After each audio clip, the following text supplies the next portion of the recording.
आज हम स्टार्ट करेंगे 10 सीबीएसई का first chapter chemical reactions and equations. ठीक है, इसमें सबसे पहले जो इंट्रोडक्शन में जो टॉपिक दिया है वो चेंजेस के बारे में दिया है। There are two types of changes, physical change और केमिकल चेंज।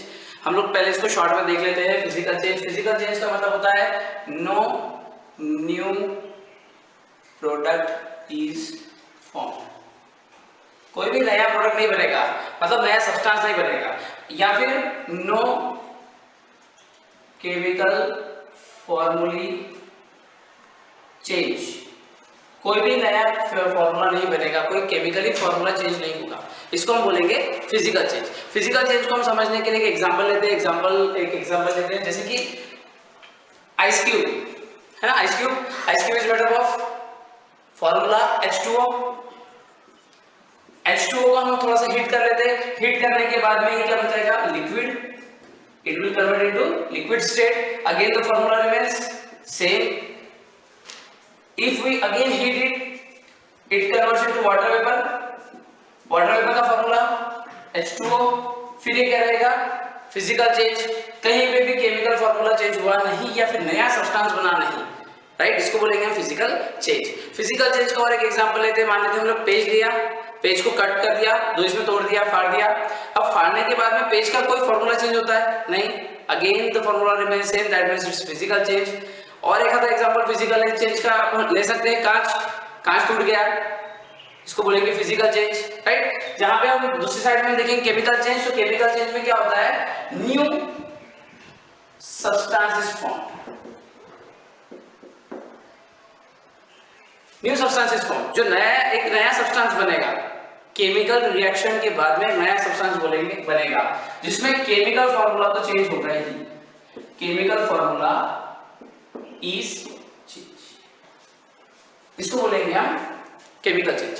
इसके कुछ एग्जांपल्स लेते हैं। फॉर एग्जांपल हमने मिल्क लिया। Milk is left at room temperature during summer, right. तो क्या होगा? मिल्क के अंदर होता है lactose, which is the example of sugar. It will get converted into lactic acid. बराबर? तो लैक्टोज क्या है? शुगर। और लैक्टिक एसिड क्या है? एक एसिड है। तो sugar is converted into acid means there is chemical change. Clear? तो यहाँ इसका फॉर्मूला जो है, वो चेंज हो गया, इसलिए इसको बोलेंगे केमिकल चेंज। एक और एग्जांपल लेते हैं, आयरन। आयरन का हमने खिला ले लिया। खिला जो है वो ह्यूमिड कंडीशन में क्या हो जाता है? रस्ट हो जाता है। तो आयरन जो है वो रस्ट हो गया, तो उसका फॉर्मूला क्या होगा? Fe2O3.XH2O।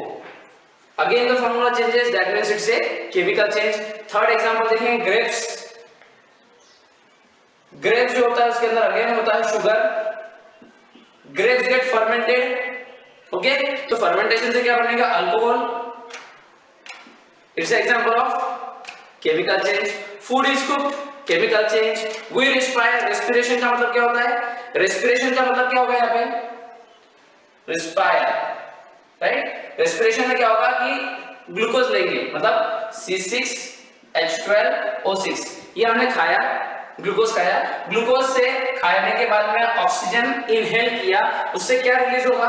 कार्बन डाइऑक्साइड, वाटर और हीट, ये रिलीज होगा। तो अब जो फॉर्मूला है ये हमेशा चेंज होते जा रहा है, तो इसको हम क्या बोलेंगे? Chemical change. अब हम जाएंगे एक्टिविटी 1.1 की तरफ, राइट। एक्टिविटी 1.1 में क्या करना है? आपको मैग्नीशियम रिबन लेना है। मैग्नीशियम रिबन को आपको सैंड पेपर से क्या करना है? रब करना है, ओके। एक्टिविटी 1.1, मैग्नीशियम रिबन लेना है, उसको सैंड पेपर से क्या करना है? आपको रब करना है। अगर आप रब करेंगे तो रब करने के बाद आपको समझ में आएगा कि मैग्नीशियम जो है वो थोड़ा शाइन करेगा। इसका मतलब उसके ऊपर की जो भी लेयर होगी वो क्या हो जाएगी? निकल जाएगी। तो हमको सैंड पेपर से रब क्यों करना होता है? तो हमको मैग्नीशियम के ऊपर की जो लेयर लगी रहती है, वो जब नॉर्मल टेम्परेचर पे होता है, रूम में होता है, तो उसके ऊपर जो एक लेयर लगी होती है, उस लेयर को निकालना होता है। क्यों निकालना होता है? क्योंकि अगली स्टेप जो है हमारे मैग्नीशियम को हमको क्या करना है? बर्न करना है। और बर्न करने के बाद में मैग्नीशियम जो है वो बर्न होगा विद डैजलिंग फ्लेम। एक बहुत अच्छी फ्लेम व्हाइट कलर की उससे दिखाई देगी, व्हाइट ब्लूइश उसमें कलर रहेगा, तो बहुत अच्छी फ्लेम उसकी हमको आती है, राइट। जब मैग्नीशियम बर्न होता है, मैग्नीशियम बर्न, तो बर्न होने के बाद मैग्नीशियम क्या बनेगा? ऑक्साइड मैग्नीशियम ऑक्साइड जो कि हमको चाइना डिश के अंदर मिलेगा। तो इस एक्टिविटी से हमको समझ में क्या आएगा कि मैग्नीशियम जो है वो बर्न होता है, मैग्नीशियम ऑक्साइड हमको जो ऐश है वो पेट्री डिश में या चाइना डिश में हमको मिलता है। Hence we can conclude that magnesium is a reactive metal. Next activity दी है आपको 1.2 में क्या करना है, लीड नाइट्रेट लेना है। एक टेस्ट ट्यूब के अंदर लीड नाइट्रेट सॉल्यूशन लेना है। लीड नाइट्रेट का फॉर्मूला PbNO3। एक टेस्ट ट्यूब लेनी है, टेस्ट ट्यूब के अंदर सॉल्यूशन लेना है काय का, PbNO3 का सॉल्यूशन लेना है।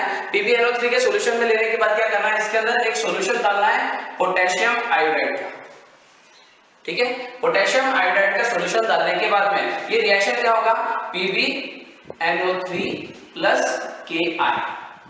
इसका नाम आपको नीचे लिखना है potassium nitrate, lead nitrate, potassium iodide. ये हमको क्या देगा, इसका प्रोडक्ट क्या मिलेगा हमको, इसका प्रोडक्ट हमको मिलेगा येलो कलर का प्रेसिपिटेट जो कि रहेगा लीड आयोडाइड का Pb2I प्लस क्या मिलेगा इसमें, KNO3 पोटेशियम नाइट्रेट। ये दो प्रोडक्ट मिलेंगे जिसमें से लीड आयोडाइड जो है ये प्रेसिपिटेट होगा। क्लियर। अब ये क्या किया हमने, लीड नाइट्रेट के अंदर पोटेशियम आयोडाइड डाला था जिसकी वजह से हमको क्या मिलेगा, टेस्ट ट्यूब के अंदर जो रिजल्ट मिलेगा, जो नीचे बैठेगा प्रेसिपिटेट वो क्या का प्रेसिपिटेट होगा, लीड आयोडाइड का, और जो सॉल्यूशन में एक्वियस फॉर्म में रहेगा वो क्या रहेगा, पोटेशियम नाइट्रेट। ठीक है, लेकिन यहाँ पे समझने वाली बात क्या है, पहले जो हमारा लीड नाइट्रेट है ये लीड नाइट्रेट कलरलेस होता है और पोटेशियम आयोडाइड भी क्या होता है, कलरलेस। वहीं पे लीड आयोडाइड क्या बनता है, येलो कलर प्रेसिपिटेट। ये कलर आपको बहुत इंपॉर्टेंट होते हैं क्योंकि कलर जो है वो एग्जाम्स में ऑब्जेक्टिव में या किसी भी वे में आपको पूछे जा सकते हैं। देख सकते हैं हम एक्टिविटी 1.3। एक्टिविटी 1.3 में क्या करना है आपको, कोनिकल फ्लास्क लेना है। कोनिकल फ्लास्क के अंदर कोई भी एसिड डालना है। मैं यहाँ पर लेता हूँ HCl। ठीक है, इसके अंदर थोड़ा सा जिंक ग्रेन्यूल्स डाल रहे हैं, जिंक ग्रेन्यूल्स डाल देते हैं हम लोग। ठीक है, अब इस जिंक ग्रेन्यूल से क्या होगा, HCl और जिंक ग्रेन्यूल दोनों रिएक्ट होंगे, जिंक और HCl दोनों रिएक्ट होंगे तो क्या मिलेगा, रिएक्शन देखिए जिंक प्लस HCl। क्लियर। इससे हमको प्रोडक्ट क्या मिलेगा, ZnCl2 प्लस H2 गैस। अब जो H2 गैस यहाँ पे मिल रहा है वो H2 गैस क्या होगा, रिमूव होगा, यहाँ से निकलेगा। तो निकलेगा वाटर, मतलब लिक्विड के अंदर कौन से फॉर्म में निकलेगा, बबल्स के फॉर्म में। तो ये सारे बबल्स हाइड्रोजन गैस के इसमें से हमको निकलते हुए दिखाई देंगे। लेकिन इसका एक और ऑब्जर्वेशन होता है, वो ऑब्जर्वेशन क्या है कि इसमें से हीट जो है वो रिलीज होती है, और हीट रिलीज होती है इसलिए इसको हम एक्सोथर्मिक रिएक्शन भी कह सकते हैं।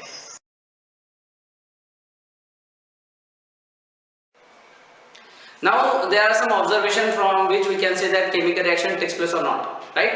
The first is change in color, second is change in state, third is evolution of gas, अगर कोई गैस बनती है रिएक्शन में वगैरह, या फिर change in temperature, तो हम बोल सकते हैं कि केमिकल प्रोसेस हुआ या नहीं हुआ, या केमिकल रिएक्शन हुआ या नहीं हुआ। हमारा नेक्स्ट टॉपिक है इक्वेशन। इक्वेशन दो टाइप से हम लोग लिख सकते हैं, एक होता है वर्ड इक्वेशन और एक होता है केमिकल इक्वेशन। वर्ड इक्वेशन बहुत सिंपल है, वर्डिंग्स में लिखना होता है। फॉर एग्जांपल हमने लिखा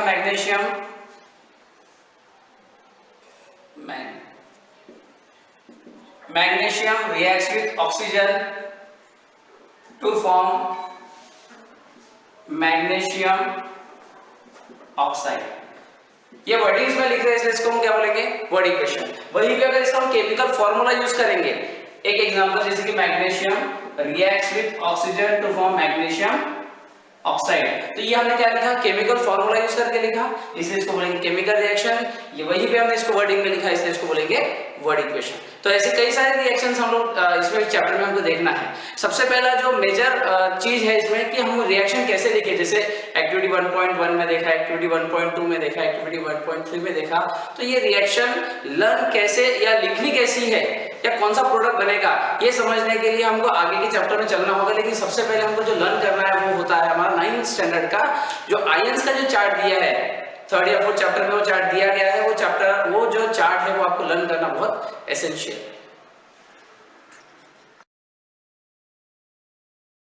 देखेंगे केमिकल रिएक्शन इक्वेशन लिखते कैसे। केमिकल रिएक्शन लिखने के कुछ रूल्स बताए गए हैं। वो पहला रूल जो है वो है सबसे पहले कि जो हमारे रिएक्टेंट होते हैं वो लेफ्ट हैंड साइड में होना चाहिए, जो हमारा प्रोडक्ट है वो राइट हैंड साइड में होता है। मैं एक रिएक्शन लिख रहा हूँ, जैसे कि copper sulphate reacts with iron to form iron sulphate plus copper. Okay, तो अगर मेरे पास ये रिएक्शन है तो रिएक्शन में क्या होता है कि लेफ्ट हैंड साइड में जितने होते हैं वो होते हैं रिएक्टेंट, प्रोडक्ट साइड में जो ये एरो की साइड में जो होते हैं वो होते हैं प्रोडक्ट। तो reactant should be written on left hand side and product should be written on right hand side. अब arrow should be given between the reactant and product, एक एरो देना जरूरी होता है। ये एरो क्या इंडिकेट करता है कि रिएक्शन जो है वो कौन सी डायरेक्शन में हो रहा है। तो एरो भी कई अलग टाइप के होते हैं जो हम हायर क्लासेस में देखेंगे, लेकिन जो एरो है इसका मतलब क्या है कि रिएक्शन कौन से साइड में हो रहा है ये हम समझ सकते हैं। क्लियर? तो एरो जो है इसके ऊपर या नीचे में हम लोग कोई भी स्पेसिफिक जो चीजें होती है वो लिखना होता है। जैसे कि फॉर एग्जांपल किसी रिएक्शन में टेम्परेचर लगता है तो उसको हीट लिख सकते हैं, या फिर प्रेशर लगता है तो प्रेशर कितना प्रेशर है वो भी स्पेसिफाई करना होता है। तो any specification required for the reaction should be written on arrow. कोई एंजाइम लगता है तो भी एरो के ऊपर लिखा जा सकता है, कोई कैटलिस्ट लगता है तो भी वो एंजाइम एरो के ऊपर ही लिखा जाना चाहिए और लिखा ही जाता है। ठीक है, फिर उसके बाद में ज्यादा इंफॉर्मेटिव बनाने के लिए उसकी स्टेट ऑफ मैटर भी लिखते हैं, राइट? तो कौन से स्टेट ऑफ मैटर है जो हमको पता है? सॉलिड, लिक्विड, गैसेस, ये तीन हमको पता है। लेकिन एक और जो होता है यहाँ पर होता है एक्वियस। एक्वियस का मतलब क्या? एक्वियस मतलब कोई भी सॉलिड या लिक्विड, कोई भी सॉलिड या लिक्विड अगर हम वाटर में डिसॉल्व करते हैं तो उसको बोलेंगे हम aqueous state of that particular substance, aqueous state. अब एक एग्जांपल लेते हैं, है ना, कि अगर अपने पास मान लेते हैं शक्कर है, शुगर है, शुगर सॉलिड स्टेट में है तो sugar is added in water, है ना। तो अब क्या बन गया? शक्कर का पानी, मतलब एक्वियस सॉल्यूशन ऑफ शुगर। ठीक है, तो अब हम उसको क्या लिखेंगे? Aqueous state.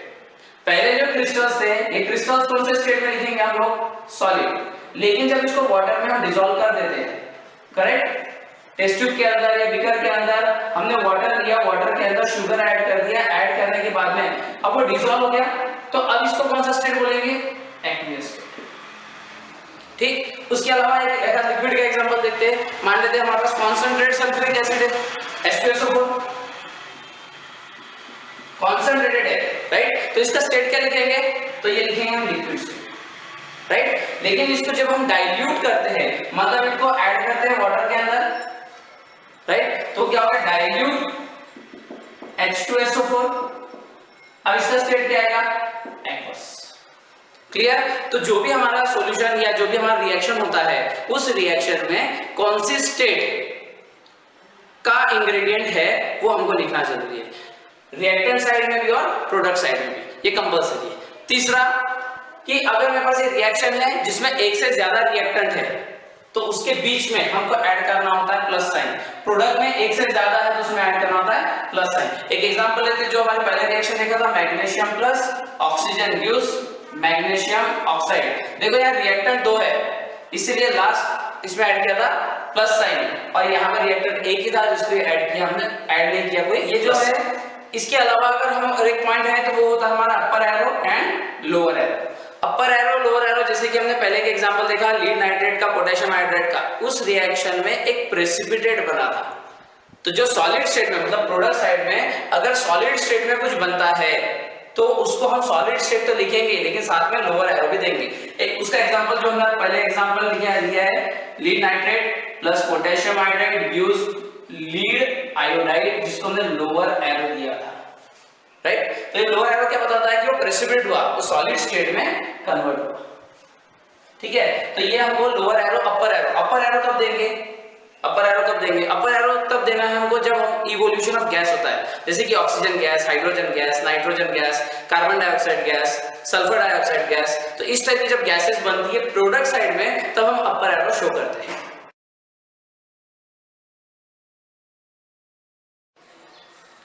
हमारा नेक्स्ट टॉपिक है बैलेंसिंग द केमिकल रिएक्शन। जैसे कि हमने 9th में पढ़ा है law of conservation of mass.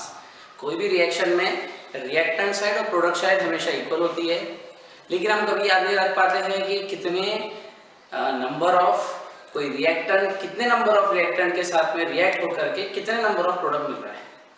समझ में आ रहा है? नहीं, तो अब मैं एक रिएक्शन बताता हूँ आपको कि जैसे आयरन है, आयरन और वाटर ये दोनों रिएक्ट हुआ, इसका प्रोडक्ट बनता है Fe3O4 plus H2 gas, correct. अबे हम कैसे कभी भी याद नहीं रख सकते ना कि 3 आयरन के एटम रिएक्ट हुए कितने वाटर मॉलिक्यूल के साथ में तो ये प्रोडक्ट बना, तो कितने हाइड्रोजन गैस बने, तो ऐसे याद नहीं रखते। तो एक बेसिक रिएक्शन हमेशा याद रखनी चाहिए, जैसे कि आयरन, आयरन का सिंबल सबको याद है, वाटर का सबको याद है, क्या प्रोडक्ट बन रहा है, हाइड्रोजन गैस बन रहा है। तो ये जो प्रोडक्ट है ये हम याद रख सकते हैं, बेसिक रिएक्शन हम याद रख सकते हैं, लेकिन कितने नंबर में रिएक्ट हो रहे हैं वो याद नहीं रख सकते। इसीलिए क्या करना होता है, इसको हमेशा बैलेंस इक्वेशन करना होता है, राइट। तो बैलेंसिंग करने के लिए सबसे बेसिक रूल क्या बताता है कि सब जो भी रिएक्शन दी गई है उसका आपको पहले चार्ट बनाना है। अब मैं पहले इसका चार्ट बना लेता हूं, ठीक है। अब मैंने चार्ट बना लिया, ये बना दिया LHS, ये बना दिया RHS, मतलब left hand side, right hand side, यहाँ पे लिख दिया आयरन, हाइड्रोजन एंड ऑक्सीजन, ठीक है, ये लिख दिया। अब आयरन इस साइड में कितने हैं, वो किन में है, वो है 1, ये साइड में कितने हैं, वो है 3, यहाँ हाइड्रोजन कितना है 2, यहाँ हाइड्रोजन कितना है 2, यहाँ ऑक्सीजन कितना है 1, यहाँ ऑक्सीजन कितना है 4। तो सबसे बेसिक रूल बताता है या फर्स्ट रूल ये होता है कि जिसमें सबसे ज्यादा डिफरेंस है उसको सबसे पहले बैलेंस करें। तो इसमें सबसे ज्यादा डिफरेंस अब यहाँ पे देखेंगे, डिफरेंस यहाँ पर है 2 का डिफरेंस है और यहाँ पर 3 का डिफरेंस है, तो हम किसको बैलेंस करेंगे, पहले ऑक्सीजन को बैलेंस करेंगे, right. Now to balance the oxygen what we will do is we will write the reaction. अब बैलेंस कौन सी साइड में करना है, रिएक्टेंट साइड में, ऑक्सीजन को कितने करना है 4, तो हम क्या करेंगे, पूरी रिएक्शन लिखेंगे Fe प्लस और ऐड करेंगे कोएफिशिएंट 4 H2O। अब ये 4 जो है वो हाइड्रोजन के लिए भी है, 4 जो है वो ऑक्सीजन के लिए भी है, gives Fe3O4 plus H2, right. तो अब क्या करेंगे, अब फिर से इसका चार्ट बना लेते हैं।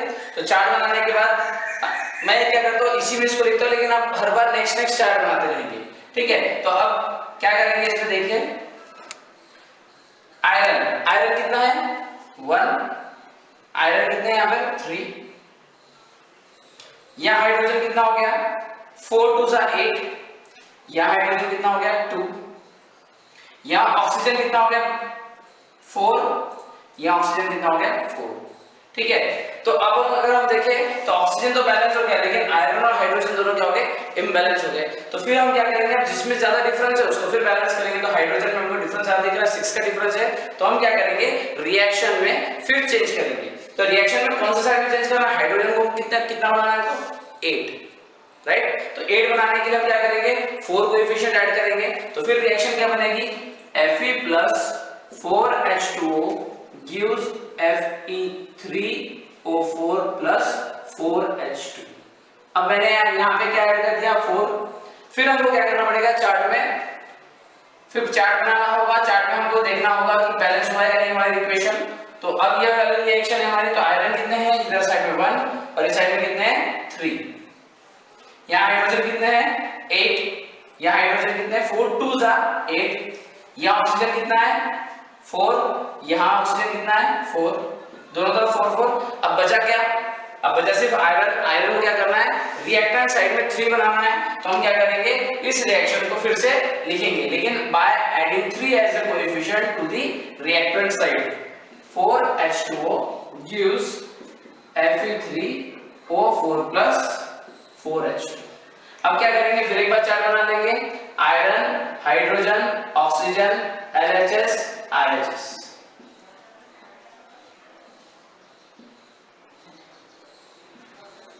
आयरन कितने हैं 3, इधर कितने हैं 3, इधर हाइड्रोजन कितने हैं 8, इधर हाइड्रोजन कितने हैं 8, इधर ऑक्सीजन कितने हो गए 4, तो इधर ऑक्सीजन कितने हैं 4। Hence the reaction is balance।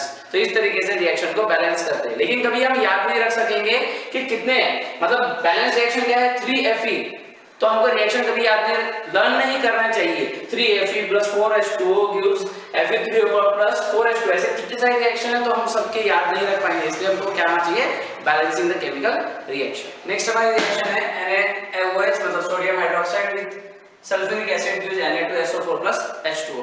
बहुत फटाफट हम लोग इस रिएक्शन को खत्म करेंगे। आपको मालूम है LHS, RHS, sodium, oxygen, hydrogen, sulphur, sodium, oxygen, hydrogen, ये हाइड्रोजन फिर से तो दो बार नहीं लिखना है, एक ही बार लिख देना है, सफिशिएंट है। इसका आपको चार्ट बनाना है, ठीक है। और इसको बना करके सोडियम कितना है यहाँ पे 1 2, ऑक्सीजन कितना है ये 1 प्लस 4 मतलब कितने हो गए यहाँ पर 5, यहाँ ऑक्सीजन कितने हैं 5, यहाँ हाइड्रोजन कितने हैं 1 प्लस 2 3, यहाँ हाइड्रोजन कितने हैं 2, ठीक। यहाँ सल्फर कितना है 1, यहाँ सल्फर कितने हैं 1। हम क्या करेंगे, सबसे पहले हमारा रूल जो है जिसमें सबसे ज्यादा डिफरेंस है उसको बैलेंस करना है, तो इसमें बैलेंस किसको करना पड़ेगा, यहाँ पे भी 1 का डिफरेंस है, यहाँ पे भी 1 का डिफरेंस है, तो हम किसको बैलेंस करेंगे।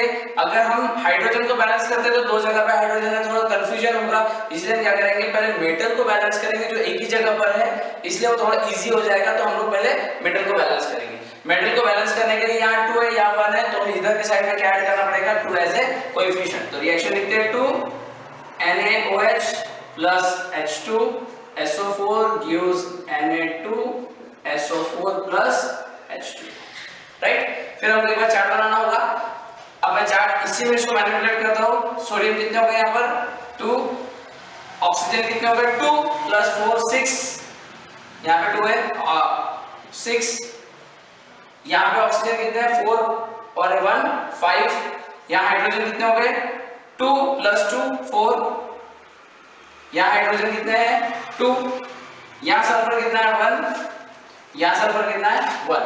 तो अब हम क्या करेंगे, किसको बैलेंस करेंगे, हाइड्रोजन को या फिर ऑक्सीजन को, दो जगह पे बैलेंस है, हम क्या करेंगे दोनों में से किसी एक को बैलेंस करेंगे। तो हम बैलेंस किसको करेंगे, यहाँ पे भी ऑक्सीजन दो जगह पे, हाइड्रोजन दो जगह पे, तो हम बैलेंस करेंगे सबसे पहले यहाँ पर हाइड्रोजन को। तो हाइड्रोजन को बैलेंस कैसे कर पाएंगे, तो हम क्या करेंगे 2 एज ए कोएफिशिएंट ऐड करेंगे यहाँ पर, हाइड्रोजन यहाँ पे एक ही जगह पर है, तो हम क्या करेंगे 2 एज ए कोएफिशिएंट, क्योंकि इसको हमको बनाना है 4, तो हम क्या करेंगे 2 NaOH, ये रिएक्शन एज इट इज लिखेंगे, plus H2SO4 gives Na2SO4 plus twice H2, हमने ऐड क्या कर दिया यहाँ पे 2 एज ए कोएफिशिएंट, तो 2 एज ए कोएफिशिएंट ऐड करने में पूरा फिर से एक बार कैलकुलेशन करना है, मैं सारा मिटा देता हूँ। अब फिर कैलकुलेट करेंगे, सोडियम कितना हो गया 2, यहाँ सोडियम कितने हैं 2, यहाँ ऑक्सीजन 2 और 4 6, यहाँ ऑक्सीजन 4 और 2 6, ओके। यहाँ हाइड्रोजन 2 and 2 4, यहाँ हाइड्रोजन 2 2s 4, यहाँ सल्फर 1, यहाँ सल्फर 1, ठीक है। तो ये आप दोनों तरफ इक्वल हो गया, इसका मतलब रिएक्शन इज बैलेंस। इसके अलावा आप कई सारे एग्जांपल कर सकते हैं, टेक्स्ट बुक के पीछे बहुत सारे एग्जांपल दिए, उसमें से कोई भी आप एग्जांपल करें, अगर नहीं आता है तो आप शेयर करें, मैं आपको सॉल्व करके जरूर दूंगा। नेक्स्ट टॉपिक है हमारा टाइप्स ऑफ केमिकल रिएक्शन। कई सारे केमिकल रिएक्शंस होती है, combination, decomposition, displacement, double displacement, redox reaction, oxidation, reduction, ऐसे कई सारे रिएक्शंस है जिसको हमको इस चैप्टर में पढ़ना है। लेकिन हम क्या करेंगे, सबसे पहले लेंगे combination reaction. Combination reaction, right. तो कॉम्बिनेशन रिएक्शन का मतलब क्या है, व्हेन वन और more reactant react each other to form a single product, clear. इसलिए उसको बोलेंगे कॉम्बिनेशन रिएक्शन, मतलब जब दो रिएक्टेंट रिएक्ट होते हैं और एक ही प्रोडक्ट बनता है उसको बोलेंगे कॉम्बिनेशन रिएक्शन। इसके लिए एक्टिविटी दी है 1.4। एक्टिविटी 1.4 में क्या दिया है, calcium oxide mixed in water to form calcium hydroxide.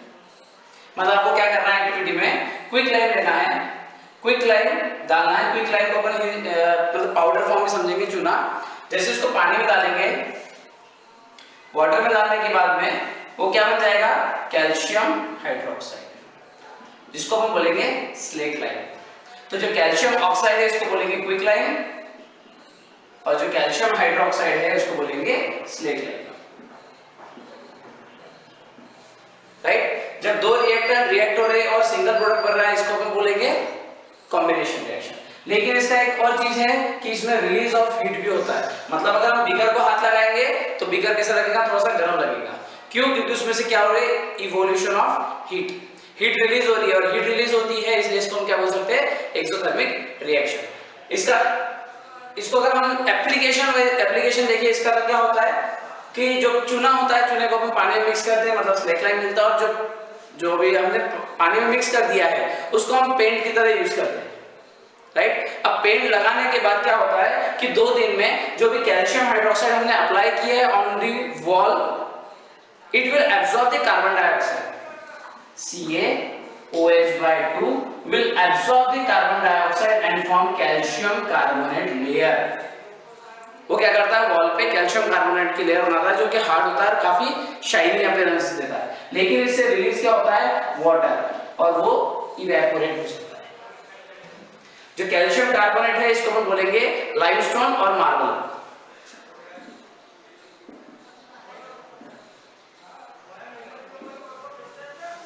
Right. अब और भी कई सारे कॉम्बिनेशन रिएक्शन के एग्जांपल है, like calcium plus oxygen gives carbon plus oxygen gives carbon dioxide, hydrogen plus oxygen gives water, carbon plus hydrogen gives methane. ध्यान रहे कि हर रिएक्शन को हमको बैलेंस करना जरूरी है, और जब भी आप रिएक्शन लिखेंगे तो हमेशा बैलेंस इक्वेशन ही होना चाहिए। तो ये होता है कॉम्बिनेशन रिएक्शन।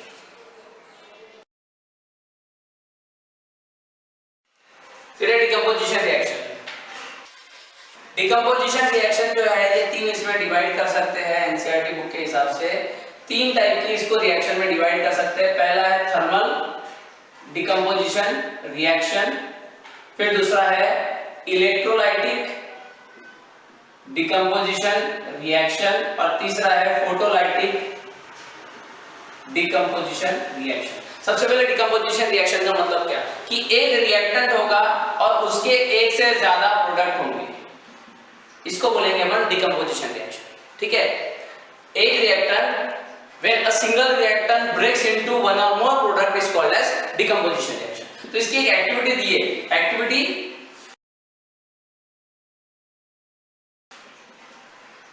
1.5। एक्टिविटी 1.5 में क्या किया है कि 2 ग्राम आयरन सल्फेट लिया है, 2 ग्राम FeSO4.7H2O।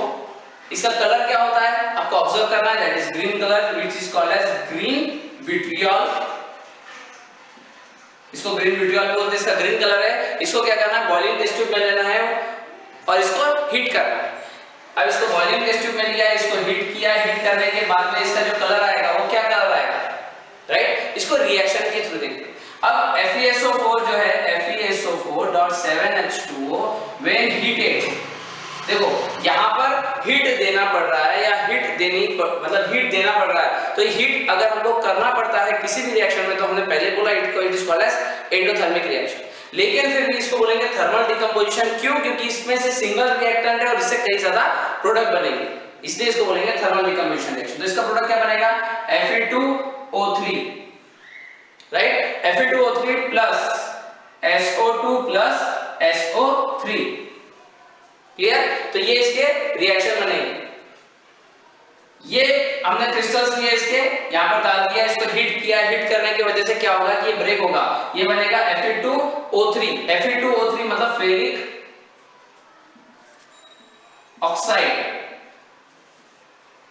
और ये क्या है, ferrous sulphate, ferrous sulphate heptahydrate. Hepta means 7, ठीक है, 7 हाइड्रोजन वाटर मॉलिक्यूल है इसमें प्रेजेंट। तो ये फेरस सल्फेट है जिसका नाम क्या होगा अभी, जो कि कलर क्या होगा, ग्रीन, और ये फेरिक ऑक्साइड में कन्वर्ट हो गया, मतलब ये हो गया ब्राउन कलर का। अब इसका ऑब्जर्वेशन क्या क्या रहेगा कि इसमें 2 गैसेस रिलीज हुई, सल्फर डाइऑक्साइड और सल्फर ट्राइऑक्साइड गैस रिलीज हुई, और कंपाउंड क्या मिला हमको, ब्राउन कलर का फेरिक ऑक्साइड सब्सटेंस मिला। जो हमारा रिएक्टेंट क्या था, सिंगल रिएक्टेंट ब्रेक्स इनटू 2 और more product is called as decomposition reaction, और इसमें ज्यादा हीट देनी पड़ती है, इसलिए इसको बोलेंगे thermal decomposition reaction. Okay, next एक और रिएक्शन देखिए, थर्मल डिकम्पोजिशन रिएक्शन का ही एग्जांपल है। उसमें क्या करना होगा, हमारा मार्बल मतलब calcium carbonate CaCO3 when heated strongly it produces calcium oxide plus carbon dioxide. ये कई बार आपको रिएक्शन आएगी, कार्बोनेट जब भी ब्रेक होगा, कार्बोनेट जब भी ब्रेक होगा, it converts into carbon dioxide, हमेशा याद रखें। अगर इसको हीट किया स्ट्रांगली तो इसलिए इसको बोलेंगे थर्मल डिकम्पोजिशन रिएक्शन, और ये हमारी रिएक्शन रहेगी डिकम्पोजिशन की, जिसको हम बोलेंगे थर्मल डिकम्पोजिशन रिएक्शन। सेकेंड, ठीक है, पहली रिएक्शन जो हमने देखी FeSO4.7H2O when heated strongly gives Fe2O3 plus SO2 plus SO3। ये दोनों भी रिएक्शन काय की हुई हमारी थर्मल डिकम्पोजिशन रिएक्शन। अब इसके बाद एक एक्टिविटी दी है 1.6, इस एक्टिविटी में क्या करना है आपको, लीड नाइट्रेट लेना है, फिर से 2 ग्राम लेना है, टेस्ट ट्यूब में उसको हीट करना है। लीड नाइट्रेट को हीट करना है टेस्ट ट्यूब में 2 ग्राम लेकर के, lead nitrate PbNO3 when heated strongly again। अब heated strongly तो it produces PbO plus NO2 plus O। तो ये हमारी रिएक्शन बनेगी यहाँ पर thermal decomposition reaction, third reaction.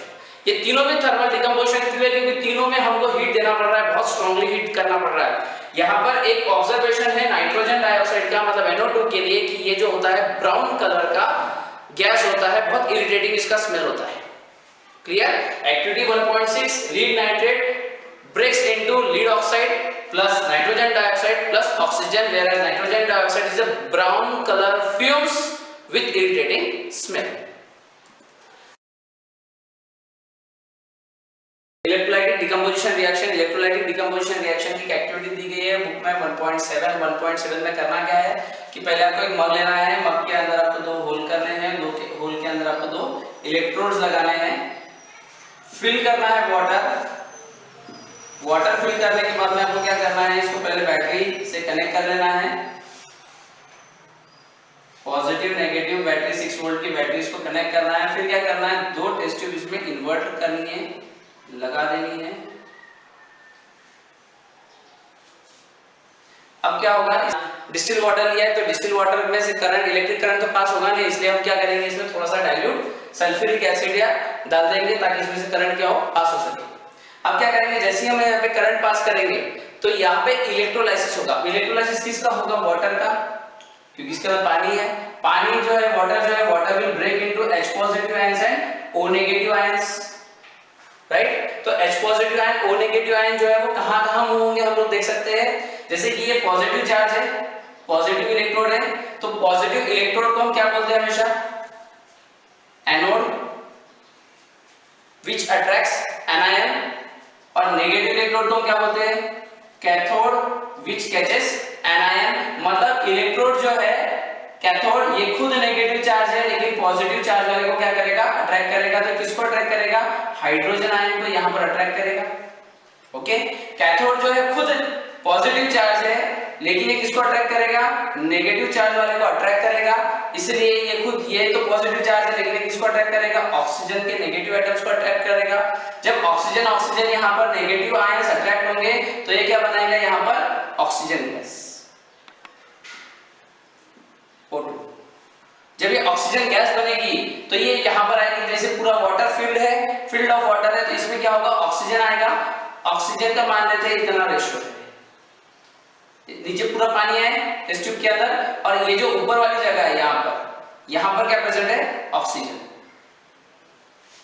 Okay, अब यहाँ पर हम देखेंगे हाइड्रोजन जो रहेगा वो यहाँ पर आएगा, तो hydrogen ions become H2 gas, तो यहाँ पर H2 गैस आएगा टेस्ट ट्यूब के अंदर, और वो जो हाइड्रोजन गैस आएगा वो इतना अप्रॉक्स अमाउंट में रह सकता है, बाकी की जगह पे क्या रहेगा, पूरा वाटर। अब अगर इसको और इसको कंपेयर करें तो ये हमेशा डबल दी क्वांटिटी रहेगा। ऐसा क्यों हुआ, तो वाटर की रिएक्शन देखो, water breaks into 2 hydrogen plus 1 oxygen, right. मतलब हाइड्रोजन जो गैस है वो डबल क्वांटिटी का बनेगा और ऑक्सीजन जो गैस है वो 1, मतलब इसका जो रेशियो रहेगा 2:1, hydrogen gas is to oxygen gas, इसका जो रेशियो रहेगा वो रहेगा 2:1 का रेशियो। इसी को बोलेंगे इलेक्ट्रोलाइटिक डिकम्पोजिशन रिएक्शन, क्योंकि ये इलेक्ट्रिक करंट की वजह से होगा।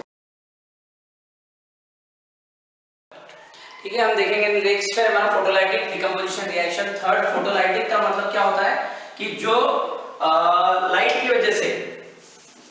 वजह से डिकम्पोजिशन होता है उसको हम बोलेंगे photolytic decomposition reaction. For example देखते हैं, एक एक्टिविटी दी है, एक्टिविटी 1.8। एक्टिविटी 1.8 में क्या किया है कि आपको सिल्वर क्लोराइड लेना है, AgCl 2 ग्राम का, 2 ग्राम सिल्वर क्लोराइड ठीक है, इनको पेट्री डिश और चाइना डिश में आपको लेना है। चाइना डिश में लेकर उसको क्या करना है, सनलाइट में रखना है। ठीक है, सनलाइट में रखने के बाद वो क्या कलर हो जाएगा, सिल्वर में, सिल्वर और क्लोरीन अलग अलग हो जाएगा, Cl2, राइट। पहले अगर हम देखेंगे कि इसका कलर क्या है, AgCl, तो AgCl जो है वो जो है व्हाइट कलर का होता है, which turns into grey colour silver. तो ये रिएक्शन कैलकुलेट हुआ, तो हमने क्या किया था, 2 ग्राम सिल्वर क्लोराइड लिया था चाइना डिश में और उसको सनलाइट में रखा था। तो सनलाइट में क्या हो गया, क्लोरीन गैस जो है वो इवेपोरेट निकल गया, रिलीज हो गया, इवोल्यूट हो गया, वेराज जो सिल्वर है वो वहीं पे रह गया हमारे पेट्री डिश में, चाइना डिश में। तो इसको हम बोलेंगे फोटोलाइटिक डिकम्पोजिशन रिएक्शन। दूसरा एक और एग्जांपल इसका है, silver bromide AgBr gives on taking in petri dish or china dish in presence of sunlight, again it is broken into Ag plus Br2 bromic gas. तो ये जो रिएक्शन है इसको बोलेंगे अपन फोटोलाइटिक डिकम्पोजिशन रिएक्शन, जो कि सनलाइट के presence में या लाइट के प्रेजेंस में ब्रेक हो जाता है, डिकम्पोज हो जाता है, ब्रेक हो जाता है, उसको बोलेंगे अपन फोटोलाइटिक डिकम्पोजिशन रिएक्शन। तो हमने 3 टाइप से दिए, थर्मल डिकम्पोजिशन, इलेक्ट्रोलाइटिक डिकम्पोजिशन और photolytic decomposition reaction. Thermal decomposition में हमको हीट देना होता है, बहुत स्ट्रांगली हीट करना होता है। नेक्स्ट टॉपिक है हमारा डिस्प्लेसमेंट रिएक्शन। डिस्प्लेसमेंट रिएक्शन में क्या होता है, कोई भी हाई रिएक्टिव मेटल जो है वो लो रिएक्टिव मेटल को उसी के कंपाउंड से डिस्प्लेस कर देता है, मतलब रिप्लेस कर देता है, इसलिए उसको बोलते हैं डिस्प्लेसमेंट रिएक्शन। एक एग्जांपल देखते हैं, copper sulphate CuSO4 plus iron gives FeSO4 plus copper. Copper sulphate का कलर होता है ब्लू, आयरन और आयरन सल्फेट का कलर हो गया ग्रीन, राइट। अब ये रिएक्शन हुई कैसे, तो आयरन जो है वो ज्यादा रिएक्टिव है, it's reactive metal compare to copper, right. इसलिए आयरन क्या करेगा, कॉपर को उसकी जगह से डिस्प्लेस कर देगा, निकाल देगा।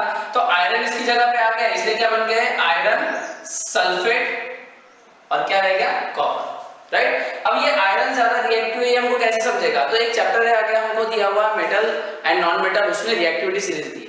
रिएक्टिविटी सीरीज में दिया है हाई रिएक्टिव मेटल से लेकर के लो रिएक्टिव मेटल बताया है, और जो भी कॉमनली यूज्ड मेटल है उसी के बारे में रिएक्टिविटी सीरीज दी है। तो उसके लिए मैंने नेमोनिक्स बनाया, कैसे याद रखना है, popular scientist can make a zoo in lake, hyena copper monkey snake gorilla.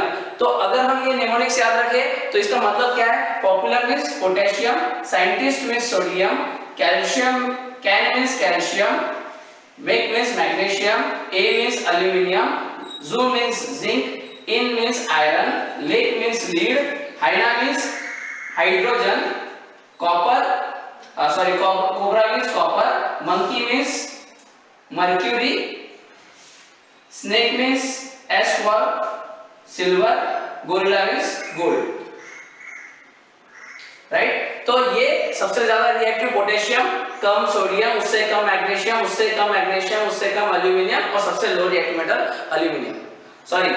Gold. तो अगर हम ऐसे समझे, कोई भी अगर हम रिएक्शन ले, कौन सी, डिस्प्लेसमेंट रिएक्शन, ये कौन सी चीज है हमारी, डिस्प्लेसमेंट रिएक्शन। तो डिस्प्लेसमेंट रिएक्शन का मतलब क्या है कि हाई रिएक्टिव मेटल डिस्प्लेसेस दी लो रिएक्टिव मेटल। तो एक और एग्जांपल लेते हैं, मान लेते हैं zinc oxide reacts with calcium, क्या बनेगा कंपाउंड, जिंक ज्यादा रिएक्टिव है कैल्शियम, यहां चेक करो कैल्शियम ज्यादा रिएक्टिव है, तो इसका कंपाउंड क्या बनेगा, calcium will displace the zinc, तो क्या बनेगा, कैल्शियम ऑक्साइड प्लस जिंक। क्यों भाई रिएक्शन, क्योंकि कैल्शियम ज्यादा रिएक्टिव है, उसने क्या किया, डिस्प्लेस किया जिंक को उसी की जगह से, इसलिए इसको बोलेंगे डिस्प्लेसमेंट रिएक्शन। एक एग्जांपल मैं देता हूं, magnesium chloride MgCl2 plus lead, बताइए क्या रिएक्शन होगा, नहीं होगा रिएक्शन। क्यों नहीं होगा, क्योंकि लीड जो है वो ज्यादा रिएक्टिव नहीं है, इसलिए वो डिस्प्लेस नहीं कर पाएगा, तो ये रिएक्शन नहीं होगी, it will remain as it is MgCl2 plus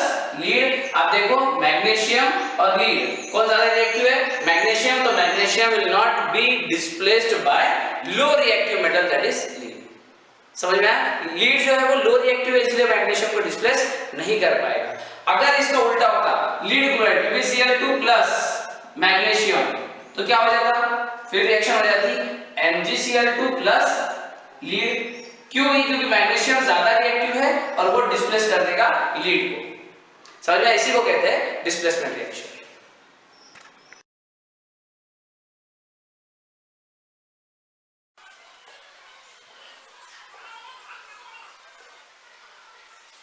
double displacement reaction.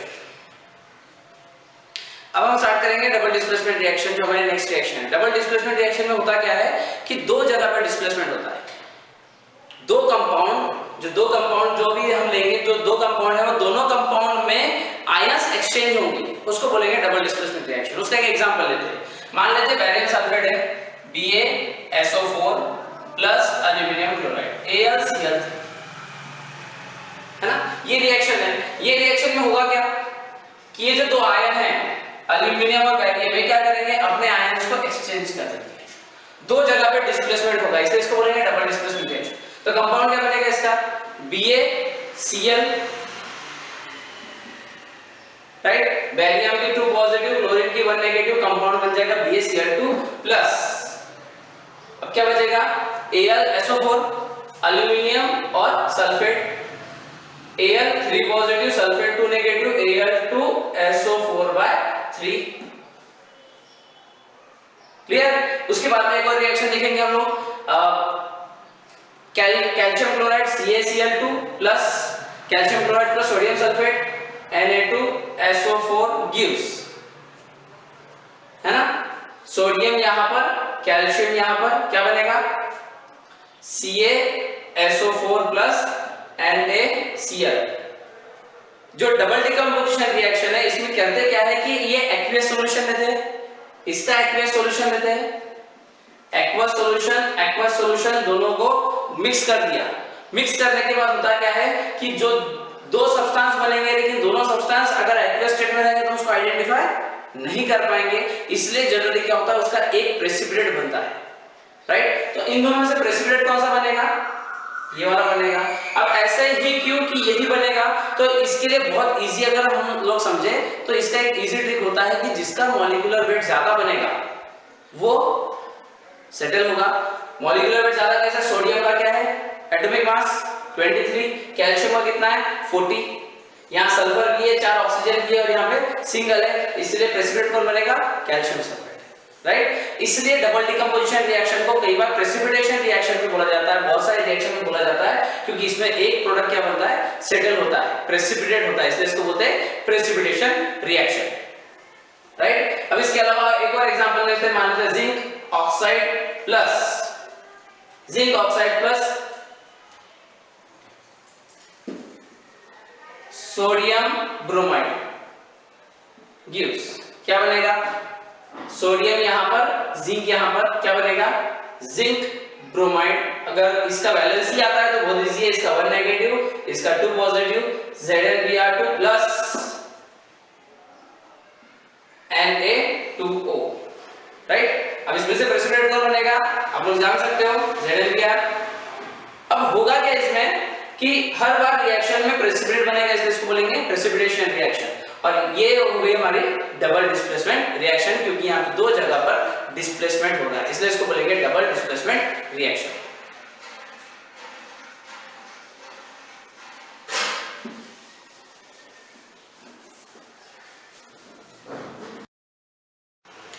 Next हम देखेंगे oxidation reaction. Oxidation reaction, oxidation का मतलब क्या होता है कि किसी भी रिएक्टेंट में अगर ऑक्सीजन ऐड होता है या फिर हाइड्रोजन रिमूव होता है, राइट? मतलब एडिंग ऑफ ऑक्सीजन और रिमूवल ऑफ हाइड्रोजन, अगर किसी भी रिएक्टेंट में होता है तो उसको बोलेंगे अपन ऑक्सीडेशन रिएक्शन। ओके, एक एग्जांपल लेते हैं। मान लेते हैं magnesium plus oxygen gives magnesium oxide, तो इसको क्या बोलेंगे? ऑक्सीडेशन। क्यों? क्योंकि मैग्नीशियम ने क्या गेन किया? ऑक्सीजन, इसलिए इसको बोलेंगे oxidation reaction. Carbon plus oxygen gives carbon dioxide, इसको अपन क्या बोलेंगे? Oxidation reaction. अब अगर हमारे पास एक प्रोडक्ट है, एक रिएक्टेंट है magnesium hydroxide, sorry magnesium hydride. Magnesium hydride है तो ये क्या होगा अभी, मैग्नीशियम अलग होगा, हाइड्रोजन अलग होगा, तो इस रिएक्शन को क्या बोलेंगे, ऑक्सीडेशन। क्यों, क्योंकि इसमें से रिमूव क्या हुआ, हाइड्रोजन, रिमूवल ऑफ हाइड्रोजन और gaining of oxygen is called as oxidation reaction.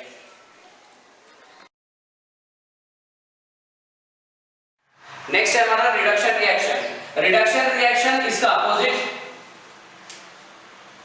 Reduction में क्या होगा, रिडक्शन रिएक्शन, रिडक्शन रिएक्शन में क्या होगा, रिडक्शन रिएक्शन में क्या होगा, gaining of hydrogen, gaining of hydrogen और रिमूवल ऑफ ऑक्सीजन। बराबर, एग्जांपल देते हैं, hydrogen reacts with chlorine gas, gives hydrogen chloride, react, हमेशा रिएक्शन बैलेंस करनी है आपको, हमेशा बैलेंस करते रहना, मैं इस स्टेप को समझा रहा हूं। अब हाइड्रोजन क्लोरीन क्या हुआ, गेन किया, gaining of hydrogen is called as reduction. दूसरा example, carbon plus hydrogen gives methane, क्या होगा, इसको हम क्या बोलेंगे, रिडक्शन। अब हम देखेंगे removal of oxygen, removal of oxygen में क्या करेंगे, ओजोन, सनलाइट के प्रेजेंस में क्या होता है, O2 प्लस ऑक्सीजन, यहां से क्या हुआ O3, यहां पे बना O2, मतलब loss of oxygen is called as reduction reaction.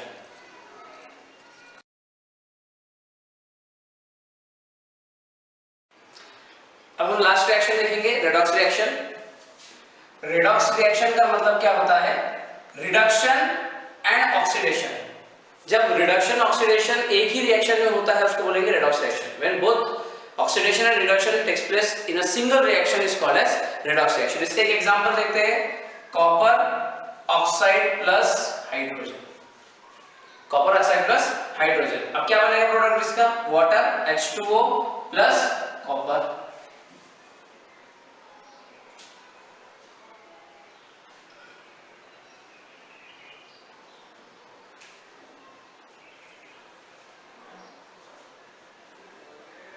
यहां पे कॉपर का क्या हुआ, loss of oxygen, loss of oxygen called as reduction, right. और यहां पे gain of oxygen called as oxidation, इसको बोलेंगे रेडॉक्स रिएक्शन। इस रिएक्शन में क्या क्या समझना है, सबसे पहले तो ऑक्सीडाइज्ड कौन हुआ,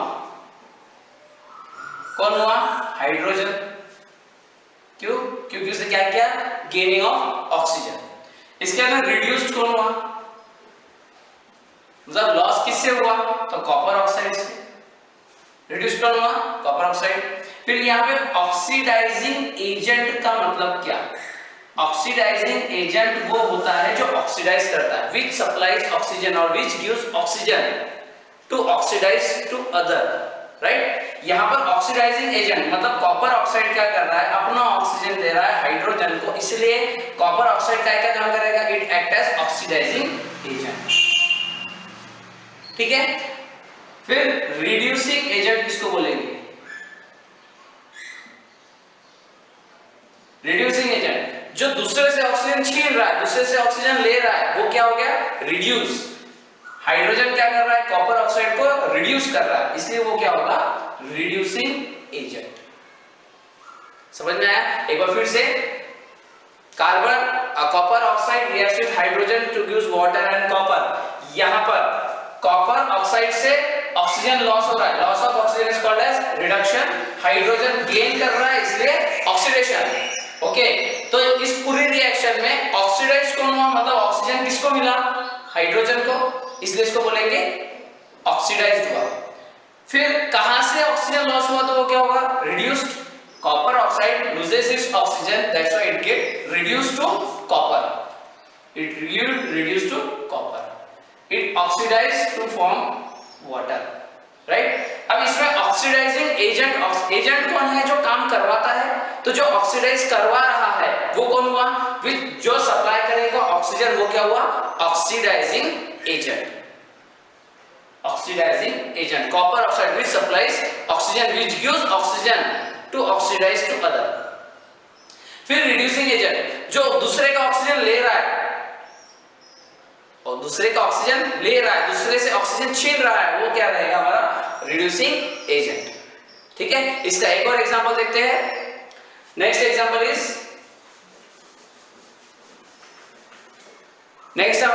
हम देखेंगे zinc oxide plus carbon gives zinc plus carbon monoxide. चलिए बताइए यहां पे कार्बन का क्या हुआ, गेनिंग ऑफ ऑक्सीजन, इसलिए इसको बोलेंगे ऑक्सीडेशन। यहां पे लॉस ऑफ ऑक्सीजन हुआ, इसलिए इसको क्या बोलेंगे रिडक्शन। ओके, चलो तो बताओ ऑक्सीडाइज्ड कौन हुआ, carbon oxidized to carbon monoxide. Reduced कौन हुआ, किससे ऑक्सीजन लॉस हुआ, zinc oxide reduced to become zinc. Okay, now who is the oxidizing agent. Oxidizing agent जो आपने पहले भी समझा है, ऑक्सीडाइजिंग एजेंट मतलब it supplies oxygen to other. तो यहां ऑक्सीजन कौन देने का काम कर रहा है, जिंक ऑक्साइड, बराबर। नेक्स्ट है हमारा रिड्यूसिंग एजेंट, कौन ऑक्सीजन छीन रहा है, ले रहा है, वो है carbon. It act as reducing agent. हम एक और रिएक्शन देखेंगे, रेडॉक्स रिएक्शन, थर्ड रिएक्शन है हमारा जो टेक्स्ट बुक में दिया है, वो रिएक्शन देखेंगे। MnO2 plus HCl gives MnCl2 plus Cl2 plus। ठीक है, अब ये रिएक्शन देखते हैं। ये रिएक्शन भी रेडॉक्स रिएक्शन है। ये रेडॉक्स रिएक्शन में क्या समझना है यहाँ पे कि यहाँ से ऑक्सीजन रिमूव हुआ है, removal of oxygen, removal of oxygen is called as reduction, right. और यहाँ से हाइड्रोजन रिमूव हुआ है, मतलब removal of hydrogen called as oxidation. समझ में आया? तो ऑक्सीडेशन रिडक्शन दोनों एक साथ हुआ, इसलिए हम इसको क्या बोलेंगे रेडॉक्स रिएक्शन। अब इसमें से ऑक्सीडाइज्ड कौन हुआ, रिड्यूस्ड कौन हुआ, ऑक्सीडाइजिंग एजेंट कौन है, रिड्यूसिंग एजेंट कौन। ठीक है, सबसे पहले ऑक्सीडाइज्ड कौन है, ये आप होमवर्क करेंगे। रिड्यूसिंग एजेंट कौन है, आप होमवर्क करेंगे। ऑक्सीडाइजिंग एजेंट कौन है, यहाँ पर जो ऑक्सीजन दे रहा है, सिंपल MnO2, और रिड्यूसिंग एजेंट कौन है, जो इसको रिड्यूस कर रहा है, HCl। नेक्स्ट पार्ट है हमारा करोजन।